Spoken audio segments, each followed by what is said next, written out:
Welcome to the next session. So, in the previous problems, we have find out and we have discussed how to find out the face width B, how to find out modulum, and how to find out number of teeth on pinion and gear, that is nothing but Z1 and Z2, and how to find hardness number for pinion and gear, that is nothing but BHN for pinion and gear, that is nothing but total design of spur gears. And sure, so what are the problems we have solved previously? So these are the unknowns we have found out based upon the known values Z1 and Z2. By knowing the number of teeth on pinion or by knowing the number of teeth on gear, we have calculated all these values. But now in this session we will discuss the problems with the help of center distance. With the help of center distance. See, we'll see next type of problem, another method.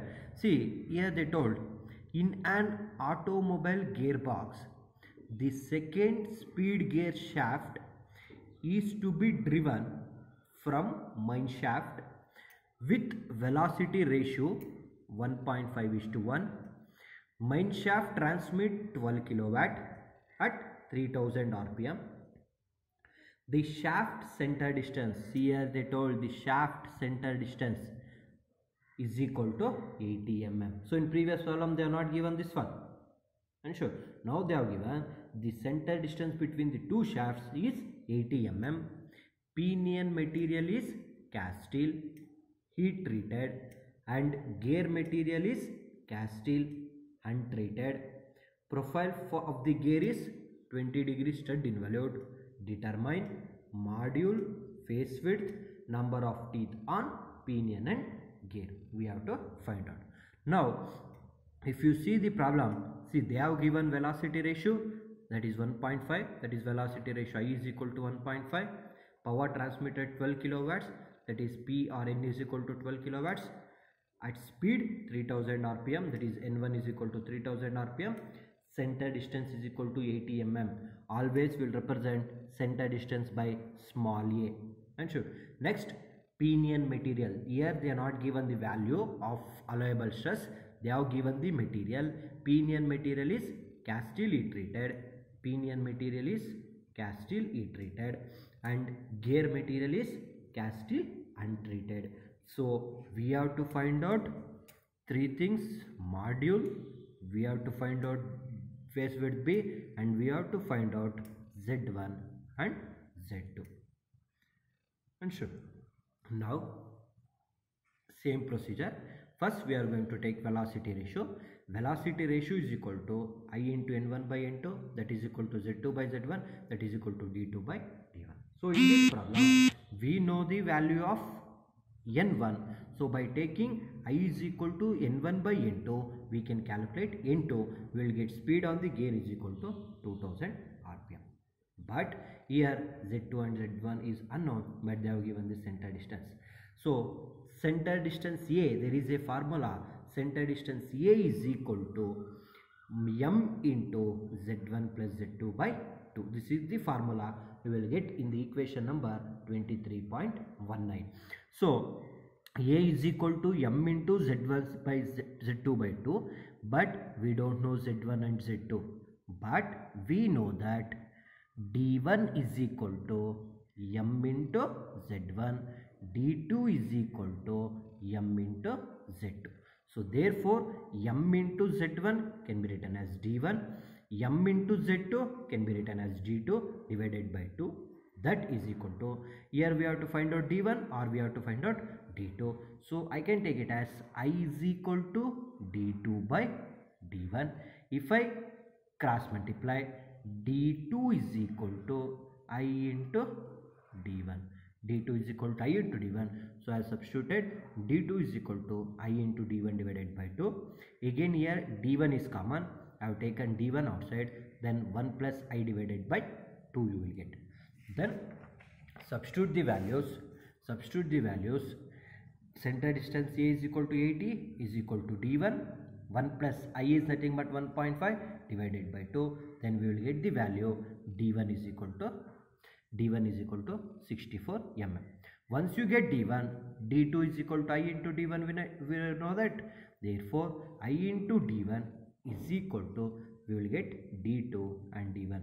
So we got D1 is equal to 64, D2 is equal to 96. After calculating D1 and D2, now from the table 23.18, note down the allowable stress sigma naught 1, allowable stress sigma naught 2. Since they have given cast steel heat rated, sigma naught 1 we will get from the table 173 MPa, and for gear cast steel untreated, sigma naught 2 is equal to 138 MPa. Now up to here you have calculated D1, D2, sigma naught 1, sigma naught 2.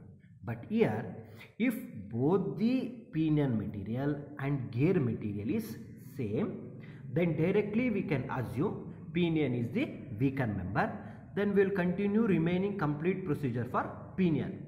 But here, pinion and gear is made up of different material. So directly we can't take pinion is weaker member. We have to find out which is the weaker. It may be pinion or it may be gear. In order to find that one, you know that we have to write a table. We want sigma naught, we want y, and multiplication of sigma naught 1 y, whichever the lesser you will get, that you are considering the weaker. But here if you consider 20-degree full depth, based upon the alpha only we are taking Lewis form factor y. Now for 20-degree stud involute, y is equal to 0.17 minus 0.95 divided by z from the equation number 23.1. But if you want to calculate y, we required z, but in the question they are not given z. So in this type of problem, when they have given center distance, temporarily, remember, temporarily we are assuming number of teeth on pinion. Temporarily, we are not considered that is the permanent number of teeth. Temporarily, only to identify the weaker member, we are assuming number of teeth on pinion. So always here, to identify weaker member, temporarily assume Z1 is equal to 20. Z1 is equal to 20. Always you have to assume 20 only for center distance problem, only to calculate weaker member. Understood? Once you get Z1, substitute, calculate Z2. Z2 is equal to I into Z1. Then you will get Z2. Z2 is equal to 30. Now you take this formula, substitute Z1, calculate Y1. You will get Y1 is equal to 0.1225. Substitute Z2, calculate Y2, you will get Y2. Now identify the weaker member. Same procedure, particulars, pinion, gear, sigma naught 173, 138, Y 0.1225 for pinion, 0.1383 for gear. Multiply sigma naught 1y for both pinion and gear. Now you see which is the lesser value. 19.0854 is lesser than 20. Therefore, gear is the weaker member. Gear is the weaker member. Now, complete design you have to do for gear. Understood? So here carefully you have to remember, only to identify weaker member, we are assuming that one is equal to 20. Always assume 20 for center distance problem to identify weaker member. That is very important. Next, after calculating weaker member, remaining same procedure. First, tangential tooth load. Ft is equal to 955 into 1000 into n into cs divided by n1 or 1. Now gear is the weaker member. You will get Ft2, you will get N2, you will get R2. So same thing. 9550 into 1000 into power we know 12 into same thing, assume CS is equal to 1.5 as here they have taken medium shock load 8 to 10 hours per day. CS is equal to 1.5 from the table number 23.13 divided by N2 we got 2000 into R2. We know that R2 is equal to D2 by 2. Already we know D2 calculate d2 by 2 48, substitute, then we will get ft2. ft2 is equal to 1790.625 Newton. In these problems you won't get any module.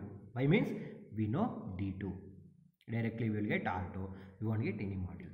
Next, after calculating tangential tooth load, next tangential tooth load by Lewis, ft is equal to sigma naught b by p into cv or kv. You will get from equation number 23.93.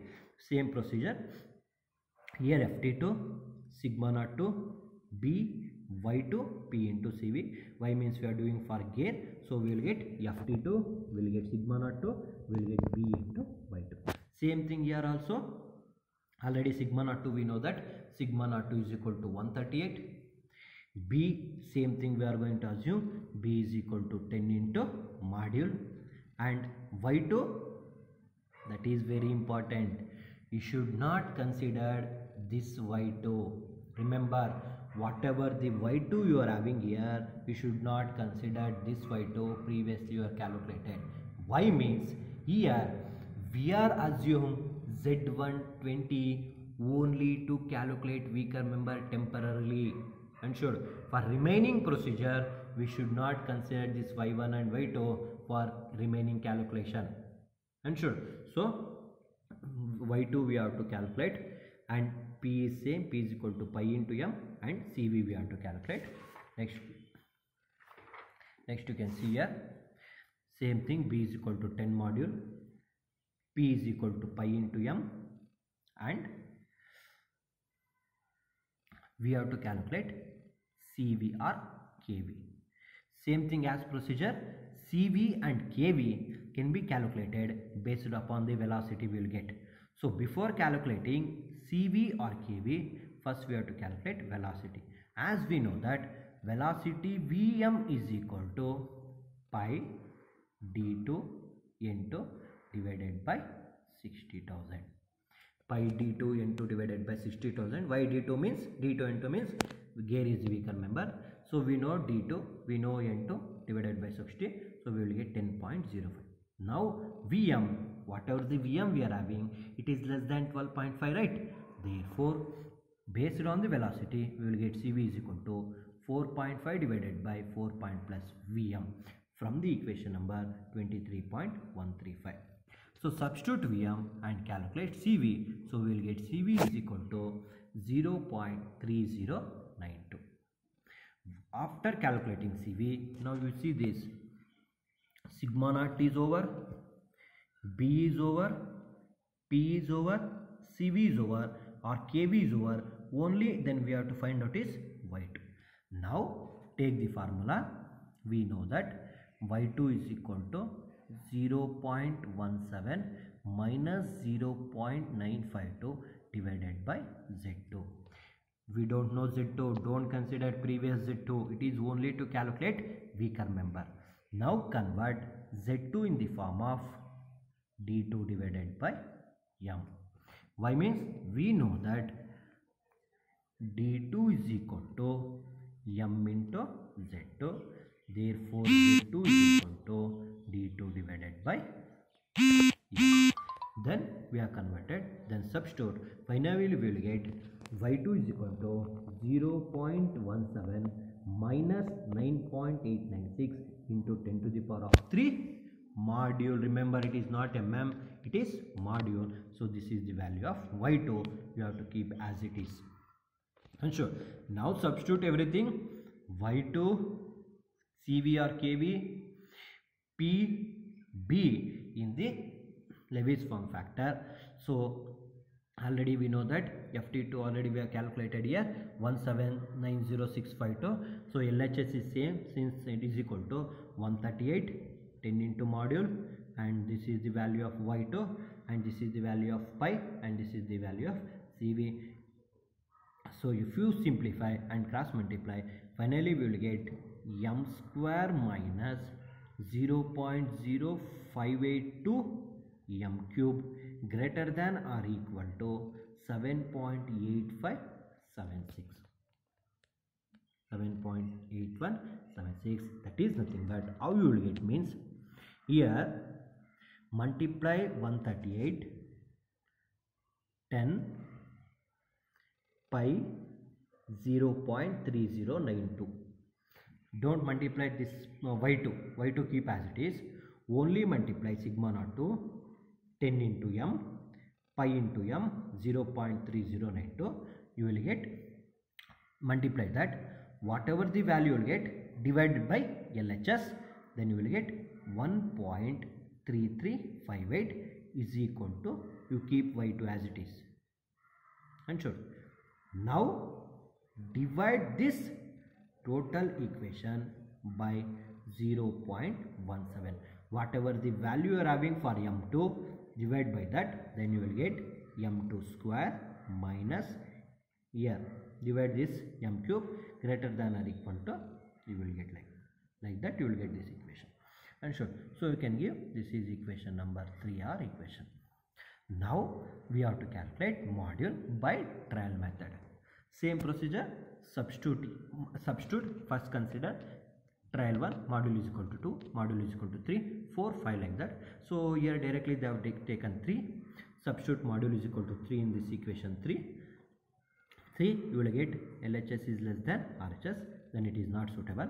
Again take module is equal to 4, you will get LHS is greater than RHS, therefore module is suitable. Hence module is equal to 4. Once you get module is equal to 4, therefore B is equal to 10 into m, that is equal to 10 into 4, that is equal to 40 m. Sure. Now we have find out module and we have find out phase width. After calculating that, now we have to check, whether the calculated module and phase width is right or not. Same thing as previous problems, check for the stress, allowable stress, sigma allowable, sigma naught 2 into kV, you will get 42.692, and sigma induced, sigma naught kV, that is FT2 divided by B by P2, substitute FT2, substitute B, substitute y2. So this is, you know, y2. Now already you got module, substitute that and you will calculate. Induced stress is 27. Now induced stress 27 is less than allowable stress, hence the reason is same. After calculating, then you can calculate number of teeth. Z1 is equal to D1 by M, that is 16 you will get. Z2 is equal to D2 by M, that is 24 you will get. Z1 is 16, Z2 is 24. So these are the three unknowns they told. One is phase width, module, and Z1 and Z2. So this completes problem. Main thing here you have to remember, very important thing, when it is a center distance problem. When it is a center distance problem, that is nothing but A, then they won't give number of teeth on pinion, or it may be A. In each and every step, we have to substitute D only, and only to identify weaker member, we have to assume Z1 is equal to 20. Only for identification of weaker member. And after calculating weaker, then in the Lewis form factor, directly we should not substitute whatever the y2 previously we got. Again we have to calculate y2. And remaining is simplification. Already I told how to multiply and how to divide that one, and we have to calculate module by trial method. Like this you have to solve. It is a center distance problem. Now it is a 10 mark problem, finding of phase width, module and number of teeth based upon the center distance. Same we are having next problem, final complete design of spur gates, that is final finding the Brinell ordinance number of spur gear and the pinion for total 16 to 20 marks problem.